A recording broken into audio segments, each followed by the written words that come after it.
बराह रास्त आपको इस्लामाबाद लिए चलेंगे, जहां पर माविन खुसूसी शहजाद अकबर प्रेस कॉन्फ्रेंस कर रहे हैं। जो सन 2009 में ही जैसे ही फ़ाइन आयद हुआ उनके ऊपर वो पूरी एक तहकीक इंक्वायरी हुई, उसके ऊपर फ़ाइन ऐड हुआ।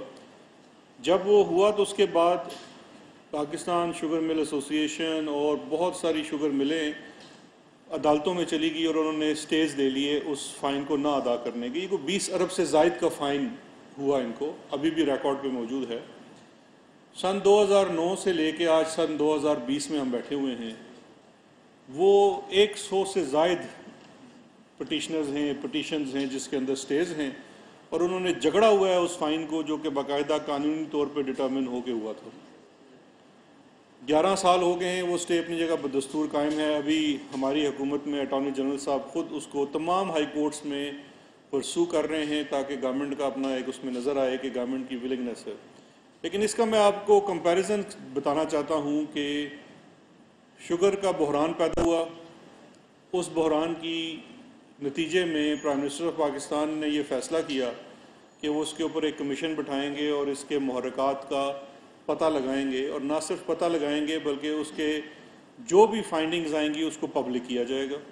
उन्होंने अपने वादे के मुताबिक, कानून के मुताबिक इस कमीशन को पब्लिक किया। पहले कमीशन बना, एक आज़ाद कमीशन बना, उसने अपनी इंडिपेंडेंट इंक्वायरी की, वो इंक्वायरी शेयर हुई, आप लोगों से भी शेयर हुई, पब्लिक में भी आई। फिर उसके बाद क्या होता है, वही इदारे जो हैं वो स्टेज में चले जाते हैं। इस्लामाबाद हाई कोर्ट की तरफ से एक स्टे लिया गया। फ़र्क यहाँ से शुरू होता है। पहला फ़र्क तो मैंने बता दिया कि इसको पब्लिक किया गया। इस कमीशन से पहले पाकिस्तान की तारीख में, मुझे आप बता दें अगर मेरी यादाश्त में या मालूमात में कोई गलती है, कोई कमीशन आज तक पब्लिक नहीं हुआ। जो भी पब्लिक हुआ उसमें अवाम या कोई भी मुतासरा अफरीक अदालतों के चक्कर खाता रहा, उसने रिटें की, चाहे वो हमूदुर रहमान कमीशन हो या लेटेस्ट ये उज़ैर वाला JIT हो।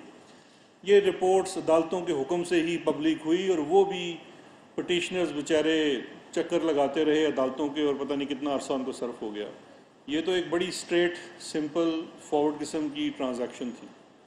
लेकिन फ़र्क यहाँ पे ये भी था कि जब वो स्टे आया इस्लामाबाद हाई कोर्ट की तरफ से, तो उसको गवर्नमेंट की तरफ से खुद परसू किया गया। मैं खुद बहैसियत वकील आपको बता रहा हूँ कि स्टेज नहीं चल सकते, एक बेजा स्टे जो है वो नहीं चल सकता जब तक कि दूसरी तरफ का वकील साथ मुलव्वस ना हो। आप अगर हक पे हैं और आपका केस ठीक है, आप अदालत में जाके खड़े होते हैं। इसमें अदालतों को भी इल्ज़ाम देना गलत है कि हम कहते हैं जी कि अदालतों से स्टे आ जाता है। अदालतें तो अपना काम कर रही हैं, उन्होंने एडजुडिकेशन करनी है। आप अपना मुकदमा जाके लड़ें, वो उसी दिन फैसला कर देंगे, जिस तरह के शुगर कमीशन में हुआ। बहुत ज़ोर से, बहुत ज़ोरावर लोग अदालत में गए, हुकूमत ने अपना मौक़िफ़ अदालत के सामने रखा, इस्लामाबाद हाई कोर्ट ने वो स्टे वकेट कर दिया। पहले उन्होंने पे पाबंदी लगा दी, स्टे दे दिया कि आप इनके खिलाफ कोई कार्रवाई नहीं करेंगे। गवर्नमेंट का मौक़िफ़ सुना गया, उसको कोई उसमें एडजर्नमेंट नहीं ली गई, इमीडिएटली उसको परसू किया गया, वो खारिज कर दिया गया। लेकिन मैं उसके ऑर्डर पे भी थोड़ा सा बताऊंगा कि वो ख़ास उस ऑर्डर के अंदर एक शिकायत मेरे बारे में की गई थी, तो इसलिए मैं ज़रा ज़्यादा केयरफुल हूँ। लेकिन इसी तरह से यही वाले जो मिल मालकान हैं, इनका Sindh chapter Sindh high court चला गया। उसके बाद ये वही वाला तरीका वारदात है जो कंपटीशन कमीशन के ख़िलाफ़ अपनाया गया। सिंध हाई कोर्ट चले गए, वहाँ से भी एक स्टे ले आया। हुकूमत ने फ़ैसला किया कि हम इनकी हरकत को सुप्रीम कोर्ट ऑफ पाकिस्तान में चैलेंज करेंगे। अटॉर्नी जनरल साहब को इंस्ट्रक्शंस दी गई। अटॉर्नी जनरल साहब ने सुप्रीम कोर्ट ऑफ पाकिस्तान में वो मामला चैलेंज किया। ऑनरेबल सुप्रीम कोर्ट ने, आपको पता है, कुछ दिन पहले वो सिंध हाई कोर्ट का स्टे वकेट कर दिया। साथ ही उन्होंने ये हुक्म दिया कि जितनी भी पेंडिंग पटिशन्स इस मामले के ऊपर हैं, उनका हाई कोर्ट्स, जो भी रेलेवेंट हाई कोर्ट्स हैं, वो 3 हफ्तों के अंदर उसका फ़ैसला करें। क्योंकि इसमें जो इस्लामाबाद हाई कोर्ट की स्टे को वकेट करके मुकदमे का तफसीली फ़ैसला भी अब कल आ चुका है, उसके जवाब में इंट्रा कोर्ट अपील भी की हुई है, जो इस वक्त 2 रुकनी बेंच इस्लामाबाद हाई कोर्ट का सुन रहा है। As per supreme court order ये 3 हफ्तों के अंदर तय होना है। लेकिन फ़र्क ये है कि जहाँ पे अवाम के हकूक़ के तहफ़्फ़ुज़ के लिए हुकूमत खड़ी है और अवाम के साथ खड़ी है, तो वो इन्हीं मिल मालकान, मालदार मालकान जो कहते हैं जी चीनी बड़ा घाटे का सौदा है, लेकिन अगर आप वकला की लिस्ट देख लें तो माशाल्लाह चोटी के वकील हैं उनके पास, और लिटिगेशन भी बहुत ज़्यादा कर रहे हैं। उसको हटवा के, स्टेज को खारिज करके इस वक्त हम बिल्कुल उसमें एक्शन लेने के लिए आज़ाद हैं। उस एक्शंस के ऊपर मैं अभी आपके साथ शेयर करूंगा, है इस वक्त हमारी PID की वेबसाइट पे भी है शायद। उसमें एज सच प्यूनिटिव एक्शन कोई रिकमेंडेड नहीं थे, लेकिन उसके नतीजे में निशानदेहियाँ ज़रूर हुई थी कि क्या क्या किस किस तरीके से चोरी की जाती है। एक तो प्राइम मिनिस्टर साहब ने खुद इस चीज़ की प्राइस कंट्रोल की मीटिंग्स को हेड करना शुरू किया हुआ है, जिसकी वजह से इस वक्त पंजाब में 860 रुपये का 20 किलो का थाला जो है वो मिल रहा है। तमाम डिस्ट्रिक्ट एडमिनिस्ट्रेशन उनकी इसके ऊपर बाकायदा प्राइस कंट्रोल की एक 860 रुपये की है पूरे पंजाब के अंदर। और जहाँ पे भी नहीं है, मैं अर्ज सुन लीजिए, आप सवाल इसके बाद कर लीजिएगा। सरकारी रेट है, और जहाँ पे सरकारी रेट में अगर किसी को नहीं मिल रहा, एक हेल्पलाइन दी हुई है गवर्नमेंट ऑफ पंजाब ने, आप उसके ऊपर कंप्लेन कर सकते हैं, उसके ऊपर कार्रवाई भी होगी। इसके साथ ही जो चीज़ मैं आपसे शेयर करना चाह रहा हूँ वो मुंसलिक है जो इस वक्त कार्रवाई की गई है रिकवरी के लिए। 2018 का रमज़ान पैकेज था, जिसमें उस वक्त भी यही इशू था, जिसकी वजह से एक रमज़ान पैकेज सब्सिडी की मद में अनाउंस किया गया, और उस सब्सिडी की मद में जो 667 फ्लोर मिल्स को कंट्रोल रेट के ऊपर, सब्सिडाइज रेट के ऊपर सरकारी गंदम रिलीज़ की गई, जिसके में उन्होंने फिक्स्ड रेट के ऊपर, शायद उस वक्त 800 रुपये तय हुआ था, उसके ऊपर उन्होंने उसको फ़रोख्त करना था। उसकी इन्वेस्टिगेशन की गई, उसमें से 667 फ्लोर मिलों में से 149 जो हैं वो मुलव्वस पाई गई उस गंदम की चोरी में, मिसअप्रोप्रिएशन में, या ज़्यादा गंदम लेके कम ग्राइंड करना, कुछ गंदम को छुपा लेना जो कि सरकारी निर्ख पे सब्सिडाइज पे मिली थी। इस मद में तकरीबन जो लॉस टोटल कैलकुलेट किया गया 2018 रमज़ान बाज़ार का, वो 254 मिलियन था, यानी कि 25 करोड़ के लगभग। उसमें से एंटी करप्शन डिपार्टमेंट पंजाब ने 190 मिलियन की रिकवरी कर ली है, जो कि इन 149 फ्लोर के ख़जाने में जमा करा जा चुकी है 190 मिलियन की, और बाकी रिकवरीज़ के ऊपर काम हो रहा है। इसके साथ साथ ये मुमकिन नहीं है कि फ्लोर मिल्स ये सारा काम किसी भी सूरत किसी हुकूमती बंदे के मुलव्वस होने के बावजूद कर सकें, तो उनके ख़िलाफ़ भी प्यूनिटिव एक्शन लिया जा रहा है। ये तकरीबन 156 लोग इसके अंदर आते हैं फूड डिपार्टमेंट के, जो या तो डायरेक्टली इन्वॉल्व हैं या उनकी सुपरविजन थी और उसके अंदर उन्होंने कोताही दिखाई है, जिसमें से तकरीबन 60-70 लोग तो डायरेक्टली इन्वॉल्व हैं, क्योंकि इनकी ड्यूटी होती है कि पर मिल वो ग्राइंडिंग के ऊपर एक सुपरवाइज़र लगा हुआ होता है। उनके ख़िलाफ़ भी क्रिमिनल कार्रवाई हो रही है, और ये ऑडिट अब तकरीबन हर वो पंजाब फूड डिपार्टमेंट की रिलीज़ करदा गंदम के साथ की जा रही है, क्योंकि ये बड़ा सिंपल सा मेथड है। और मैं हैरान हूँ ये माजी में क्यों नहीं किया गया। जब आप सरकारी गंदम किसी मिल को रिलीज़ करते हैं, आप उसकी जो मीटर है उससे आप बड़ी आसानी से ये एक्सेस कर सकते हैं कि क्या उसने उतनी गंदम ग्राइंड की या नहीं की। और उसके साथ साथ फिर जारी बात है, जो अब आप उसको सब्सिडी देते हैं और अगर सिर्फ किसी स्पेसिफिक पर्पज़ के लिए है तो वहाँ पे भी उसकी तरसीद ज़रूरी होती है। अब मैं आ जाता हूँ शुगर की जो कमीशन की रिपोर्ट के ऊपर फर्दर स्टेप्स जो हमें अभी स्टे के खारिज होने के बाद लेने हैं। इसमें जी सबसे आपको याद होगा कि जब रिपोर्ट रिलीज़ हुई थी तो 3 मुख्तलिफ स्टेप्स फेडरल कैबिनेट ने अप्रूव किए थे। एक प्यूनिटिव स्टेप्स थे, प्यूनिटिव एक्शन थे, कार्रवाइयाँ होनी थी मुख्तलिफ लॉ इन्फोर्समेंट एजेंसीज़ के ऊपर कि जहाँ जहाँ चोरी हुई, टैक्स में मसला हुआ या सब्सिडी के मामले में गबन हुआ, वो था। दूसरा रिफॉर्म था शुगर पॉलिसी का, और तीसरा चीनी की कीमत को राइज करने। वफाकी काबीना ने प्यूनिटिव एक्शन के लिए पूरा एक एक्शन मैट्रिक्स अप्रूव किया था। फॉर्म्स के लिए और चीनी की कीमत की रैशनलाइजेशन के लिए जो डिटर्मिनेशन हुई है, वो अपने ये जो मिनिस्टर फॉर इंडस्ट्रीज़ हैं हमाद अज़हर साहब, उनकी सरबराही में एक कमेटी बना दी है। उसने बाकायदा तौर पे अपने काम का आगाज़ कर दिया है, और इस वक्त जो पाकिस्तान शुगर मिल एसोसिएशन वाले हैं उनसे भी नेगोशिएशंस हो रही हैं। प्यूनिटिव एक्शंस अब स्टार्ट हो जाएंगे, क्योंकि वो आपका जो कदगन थी कोर्ट्स की तरफ से वो ख़त्म हो चुकी है, और उसके ऊपर वो आपको गायब ब्रीफ करते रहेंगे कि अब फर्दर स्टेप्स उसमें क्या हो रहे हैं। शुगर एडवाइजरी बोर्ड जो है, जो इंडस्ट्रीज़ के अंदर ये आता है, उसके साथ ही ये कमेटी बनाई गई है जिसने शुगर पॉलिसी को देखना है, रिफॉर्म करना है, क्योंकि जहाँ पे शुगर कमीशन बहुत सारी चीज़ों के ऊपर निशानदेही कर रहा है कि प्यूनिटिव एक्शंस क्या लेने, वहाँ पे निज़ाम के अंदर उन कोताहियों की भी निशानदेही की गई है जिसकी वजह से सट्टेबाजी होती है, होर्डिंग हो सकती है। इसको अगर आप जदीद तरीक़ों को इस्तेमाल करें, ऑडिट एंड अकाउंट्स को, तो फिर ये चीज़ें कम की जा सकती हैं। लेकिन जो प्यूनिटिव एक्शन के ऊपर जो इस्लामाबाद हाई कोर्ट का हुक्म आया था, जिसका अब तफसीली फ़ैसला भी आ चुका है, उसमें उन्होंने कुछ चीज़ों में जो कहा था, एक तो उन्होंने जो एक्शन मैट्रिक्स की लैंग्वेज के ऊपर कुछ एतराज़ उठाए, जिसके ऊपर हमें लैंग्वेज को बदलने में कोई मसला नहीं है। अगर किसी तरीके से भी ये लगता है कि वफाकी हुकूमत ये लॉ इन्फोर्समेंट एजेंसीज़ को डायरेक्शन दे रही है कि इन्हीं पैराओं के ऊपर काम होना है, तो ये मिस इंटरप्रिटेशन हो सकती है, इंटेंशन नहीं थी। तो लैंग्वेज को बिल्कुल स्पेसिफिक कर दिया गया as per the orders of Islamabad high court के तमाम जो ये 7 मुख्तलिफ एक्शन इसमें रिकमेंड किए गए थे, वो तमाम इदारे उस कानून के तहत एक्शन लेंगे। जो शुगर कमीशन की रिपोर्ट है, जो किसी भी कमीशन या JIT की रिपोर्ट होती है, वो सिर्फ एक फैक्ट फाइंडिंग मिशन है, वो तहकीकाती इदारों के ऊपर लाजम नहीं होती। वो एक स्टार्टिंग पॉइंट ज़रूर होता है, लेकिन उन्होंने हर इदारे ने अपनी इन्वेस्टिगेशन जो है वो फ्रेश करनी होती है। उसने खुद शवाहिद इकट्ठे करने हैं, अपना माइंड अप्लाई करना है, अपना माइंड मेकअप करना है कि इसमें ये जो चीज़ निशानदेही हुई है कमीशन के तहत, अगर वो हुई है तो फिर वो अपने कानून के तहत कार्रवाई करेगा, वरना वो उसके ऊपर कार्रवाई ना करे। वो किसी भी तरीके से पाबंद नहीं है। तो वो लैंग्वेज उस तरह से दुरुस्त कर दी गई है। उसमें जो 7 स्टेप्स थे वो मैं आपसे दोबारा शेयर कर देता हूँ, जो लॉ इन्फोर्समेंट एजेंसीज़ के हैं। सबसे पहले नैब को एक इन्वेस्टिगेशन दी जा रही है जो कि सब्सिडी से रिलेटेड है।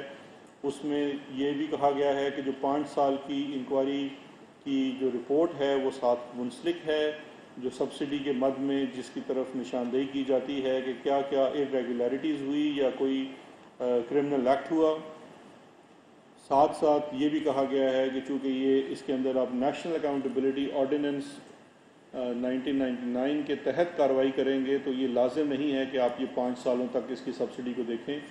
आप अपने कानून के मुताबिक जब से इसका इतलाक़ होता है, आप तमाम सब्सिडीज़ को असर-ए-नो उसका जायज़ा ले सकते हैं, और अगर उसके अंदर जो भी कानून के मुताबिक आपको इरेगुलरिटीज़ मिलें, आप उस पर एक्शन ले सकते हैं। तो ये इन अ सेंस गवर्नमेंट ने एक रेफरेंस भेज दिया है जो कि ऐसा ही है जैसे कोई आम शहरी भेजेगा। सिर्फ फ़र्क ये है कि इसके पीछे एक तफसीली JIT की रिपोर्ट मुंसलिक है, जिसके ऊपर नैब अपना फ्रेश माइंड अप्लाई करेगी और उसके ऊपर फर्दर एक्शंस लेगी।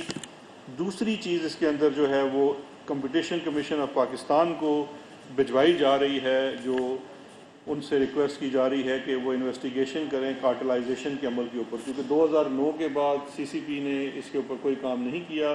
ये पिछले 10 सालों का जो कार्टेलाइजेशन की प्रैक्टिसेस हैं, in light of sugar commission report and their fresh investigations, वो ये देखें कि अगर इसमें कार्टेलाइजेशन का अमल है तो वो अपने कानून के मुताबिक इसके ऊपर कार्रवाई करें। इसके लिए एक टाइमलाइन दी गई है। टाइमलाइन के ऊपर कोई कानून में किसी किस्म का मसला नहीं है।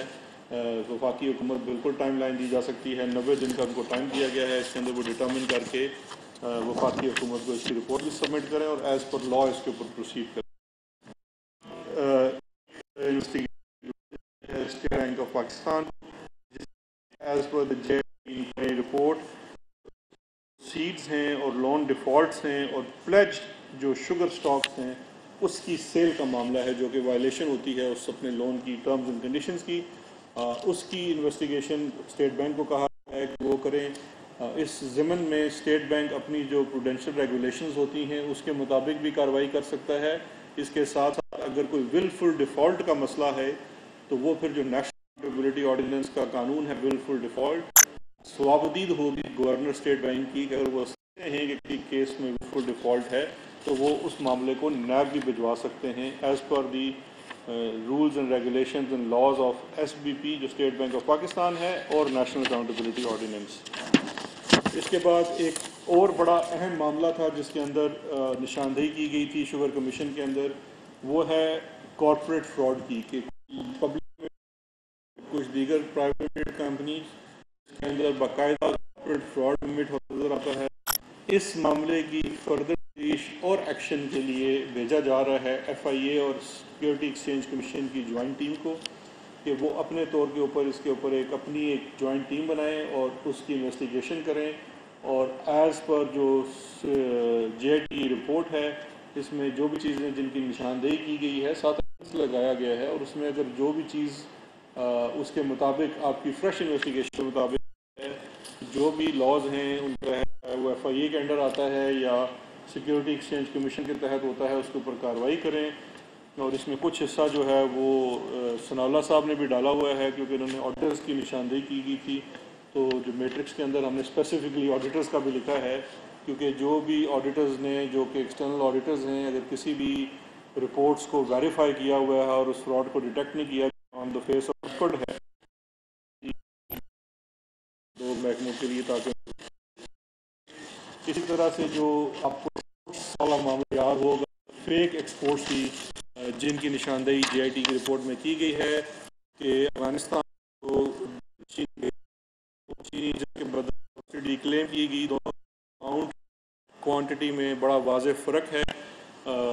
ट्रक जो 20 से 25 टन से ज़्यादा वज़न नहीं उठा सकता, वो 80-80 और 90-90 टन वज़न उठा के अफगानिस्तान चीन जा रहा है। वो वाले तमाम जो चीज़ उसकी है को सौंपी गई है कि वो इसमें प्रोसीड करेंगे और जिनके अंदर अपनी रिपोर्ट जमा कराएंगे। लास्ट में जो है वो सब प्रोविंशियल आ रहा है अलॉन्ग ऑफ डिपार्टमेंट है, प्रोविंशियल है, इसमें अपनी कैपेसिटी गन्ने की कीमत कम अदा करना, रोड सेस टैक्स के अंदर जो मैनिपुलेशन है वो करना, ये तमाम चीज़ें वो प्रोविंशियल सब्जेक्ट है और प्रोविंशियल वो है, तो उन्हें भी भिजवाया जा रहा है कि वो इसके अंदर जो हैं वो अपने एंटी करप्शन डिपार्टमेंट्स के थ्रू, चाहे वो सिंध है या पंजाब है या KP है, वो कार्रवाई करें और वो जो डिपार्टमेंट्स हैं वो अपनी रिपोर्ट अपनी सूबाई हुकूमतों को सबमिट कराएंगे, जिसको एक्शन किया जाएगा। और मैं सिर्फ आखिर में ये अर्ज़ करना चाहूँगा कि ये बेसिकली जो हमें थोड़ी सी इसके अंदर अपने एक्शन लेने में ताख़ीर का सामना करना पड़ा, वो ताख़ीर का सामना जो था वो रेटिंग की वजह था, जो पाकिस्तान शुगर मिल एसोसिएशन दीगर शुगर मिल मालकान की वजह से हुई। वो अब कदगन हमारे ऊपर नहीं रही है, अब प्रोसीड कर सकते हैं। इसमें हरगिज़ देखिए इस्लामाबाद हाई कोर्ट में ये बड़ा पॉइंट रेज़ किया गया कि जैसे शहजाद अकबर बैठ के प्रेस कॉन्फ्रेंस शुरू कर देते हैं, तो उसके ऊपर देखिए जिस तरह से उनका right to freedom of expression है, आपका है, मेरा भी है, तो मैंने भी कुछ अर्ज़ कर दी। अगर किसी को मेरी बात बुरी लगी तो मैं तो अब अपनी बात बड़ी नाप तोल के भी करता हूँ, पहले भी नाप तोल के करता था, तो उस पर तो मुझे नहीं लगता कि कोर्ट की तरफ से मेरे ऊपर कोई पाबंदी दी गई है। इसके साथ साथ जो प्यूनिटिव एक्शंस रिकमेंड किए गए थे वो सारे एज़ पर लॉ हैं, वो हरगिज़ ऐसे नहीं है कि किसी को ड्यू प्रोसेस और फेयर प्ले नहीं मिलेगा। जो तमाम प्रोसीडिंग्स होंगी, इन्वेस्टिगेशन इंडिपेंडेंट इन्वेस्टिगेशंस हैं, उसके मुताबिक ही कार्रवाई होगी। तो यही मैंने आप लोगों से आज अपडेट देनी थी शुगर और वीट के ऊपर।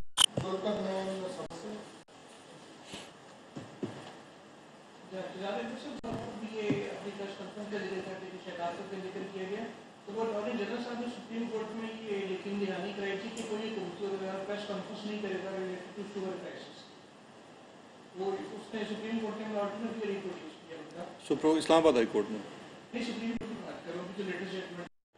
अच्छा सर, दूसरा ये बताइए कि नहीं देखिए ये मेरा नहीं ख्याल उसमें आई होगी, मुझे देखने दीजिए ऑर्डर। लेकिन शुगर के ऊपर प्रेस कॉन्फ्रेंस ना करना, अगर अवाम को मुतला नहीं किया जाएगा, PID का मतलब ही है प्रेस इंफॉर्मेशन डिपार्टमेंट, यहाँ से, अदरवाइज़ तो फिर हमारा आपसे रब्ता, हम बड़े खुश होंगे अगर हमें ना जवाब देना पड़े और आपके सामने यहाँ पे आके ना बैठना पड़े, बड़े खुश होंगे, आराम से हुकूमत करते रहें। लेकिन ये सवाल जवाब और इतला का सिलसिला तो बहुत ज़रूरी है। नहीं ख्याल ऐसा कुछ हुआ होगा, मैं ऑर्डर देख लूँगा, देखो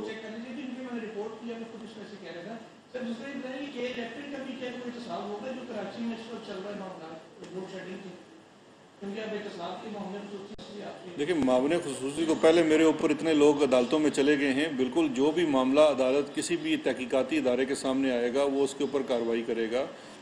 का अगर कोई भी केस, अगर कुछ केसेस हैं भी तो वो बिल्कुल नैब है, FIA है। आप सुबह पिटिशनर जो मामला है वो तो टेक्निकल नौइयत का है, एहतसाब का नहीं है। जो मेरी छोटे के मुताबिक है वो फाइनेंशियल इशू ज़्यादा है, गैस का इशू है, टैरिफ का इशू है, जिसके ऊपर कल आपने एक कमेटी की सरबराही भी की जिसमें तमाम स्टेक होल्डर्स थे। सिंध के हमारे इत्तेहादी MNAs भी थे, गवर्नमेंट के MNAs, डिपार्टमेंट के लोग भी थे, और यही डिसाइड हुआ है कि उसमें जो टैरिफ है उसमें चूँकि इस वक्त वो इशू है तो वो रिलीफ थोड़ी सी दी जाएगी और उस टैरिफ की डिटर्मिनेशन कुछ महीनों बाद की जाएगी। जी सुना सकते सर, ये इस्लामाबाद हाई कोर्ट के डिसीजन के बाद ये तो टोटली सारी चीज़ें चेंज नजर आ रही हैं। तो ये आप बता रहे हैं कि दोबारा इन्वेस्टिगेशन हुई, इसमें मार्केट में चीनी लेवल पर KG तक पहुँच गई और उसमें कमी का कोई इम्कान 90 दिन में, तो अपने 90 दिन में सबने तो 90 दिन के बाद जो कार्रवाई शुरू होगी अगर कुछ तो ये चीनी की कीमत, ये जो कमेटी तो आप 1 महीने से पहले बनी हुई है हमारे नजर में, चीनी की एक्चुअल कीमत जो है मार्केट में जो उनकी एक कास्ट है उसकी थोड़ा बहुत जो उनका रेट ऑफ रिटर्न निकाल के ये प्राइस कब तक कम होगी। दूसरा सवाल ये है कि सुप्रीम कोर्ट ने डायरेक्शन दिया है, काफ़ी दिन हो गए, 120 लाख की अदालत यहाँ पे शर्त है और एक प्राइम मिनिस्टर ने आपको अज्ञात की जो US रिपोर्ट हो रही थी और उसमें जो जान पहचान की बाकी चीज़ें वो इंक्वायरी रिपोर्ट भी लगा जी। अच्छा, अब 3 सवाल आपने कर लिए। पहली तो चीज़ ये है कि मैं आपसे कहूँगा आप महंगे स्टोरों से चीनी लेनी बंद करें, सस्ते स्टोर से लिया करें। तो दूसरी चीज़ ये है कि कीमत से मुतालिक है। देखिए, चीनी की मुतालिक 2-3 लेवल से ऊपर, एक तो आपका नेशनल लेवल है, प्रोविंशियल लेवल है, फिर एडमिनिस्ट्रेटिव लेवल है। जो अभी हमारी प्राइस की एक जो होती है, चारों सूबों की एक मीटिंग चेयर करते हैं, प्राइम मिनिस्टर खुद करते हैं, जिसमें चीनी बस एक प्रोडक्ट शामिल है और उसमें रेट मुख्तलिफ है। तकरीबन जो लास्ट मीटिंग मैंने भी अटेंड की थी वो कुछ जगहों पे 74 रुपये भी है, 72 भी है और कुछ जगहों पे 90-95 रुपये भी है चीनी की कीमत। इसको मैंने इसलिए लफ्ज़ इस्तेमाल किया रैशनलाइजेशन का। 2 मीटिंग्स में मैं भी शामिल हो चुका हूँ जो शुगर मिल्स